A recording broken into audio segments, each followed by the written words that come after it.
If you're looking to create, grow, and sustain your wealth, download and subscribe to the Pain Points of Wealth podcast at BeBullish.com with Bob, Ryan, and Chris Payne. It's your podcast for market insights, money tips, and real talk on the economy. Download and subscribe at BeBullish.com. This episode is brought to you by Petivity. In every pet story, there's a moment where seemingly minor changes could be the first signs of larger issues. Petivity is here to help you better understand what's going on with your pets with smart devices and at-home health tests that proactively monitor their health. Give your pet the story they deserve with Petivity. Visit Petivity.com all December long for a site-wide sale on all smart devices and at-home health tests. Sunday morning.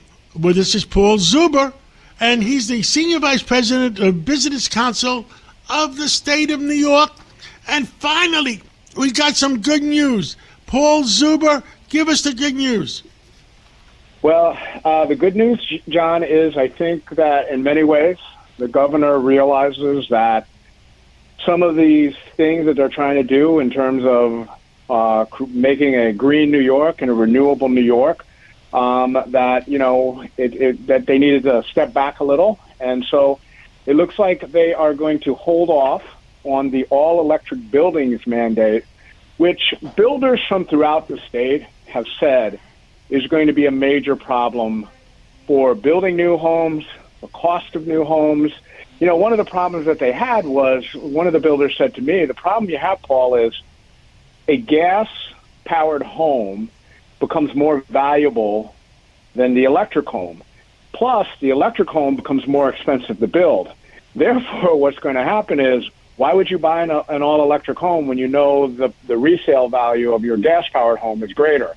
So it was not only going to be an increase on consumers, it meant that the gas-powered homes would become more preferable, those would rise in price, and it would really stop building in New York State. And so what I equate this to is, anybody who's driven their car and they go around a very sharp turn, sometimes you got to pump your brakes, right? And I think, and I hope that the administration is pumping their brakes on this madness, which is the CLCPA or the climate law. We're not going to reach our goals. Our goals are not going to be reached. It's going to cost consumers more money. I don't think anybody out there says that, solar is bad or this is bad. But you can never get this done unless it's an all-of-the-above approach. It should be natural gas, it should be nuclear, and you can include solar and wind in it. But when you start driving these mandates that are insane, it just leads to higher costs for consumers. And if anything, what the last several months have taught us is that the one issue that is driving New Yorkers out of the state and driving New Yorkers politically is affordability. And affordability is a huge problem. People are fed up, they're tired, and the last thing that people need is to see the cost of their electricity bill going up, because we're going down this path on a law that everybody, even the environmentalists, admit that we're not going to reach the statutory requirements that were part of that law. Yes, so we're never going to have enough electricity in the next 5 years. And we're never, and that's another thing. I haven't even mentioned what the electric grid is going to look like, and what we have to be concerned with is if we don't have enough electricity on the grid, what happens to the person that's sitting in their home? And this is the difference.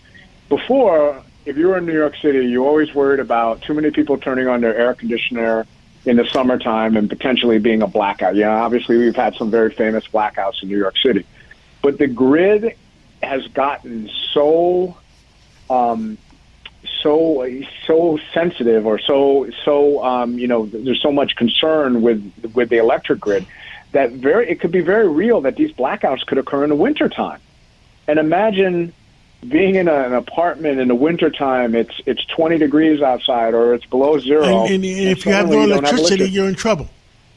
You're in trouble, right? And so, it's finally some good news, because I think between that and between the governor's position on the recent court case that she lost, but where she fought releasing what was called the Cap and Invest program, it seems as though the governor is starting to realize that this is not something that needs to be pushed right now. It should go at its own pace. And that's good news for consumers in New York.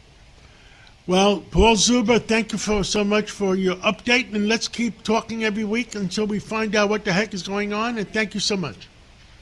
Thank you, John. If you're looking to create, grow, and sustain your wealth, download and subscribe to the Pain Points of Wealth podcast at BeBullish.com with Bob, Ryan, and Chris Payne. It's your podcast for market insights, money tips, and real talk on the economy. Download and subscribe at BeBullish.com.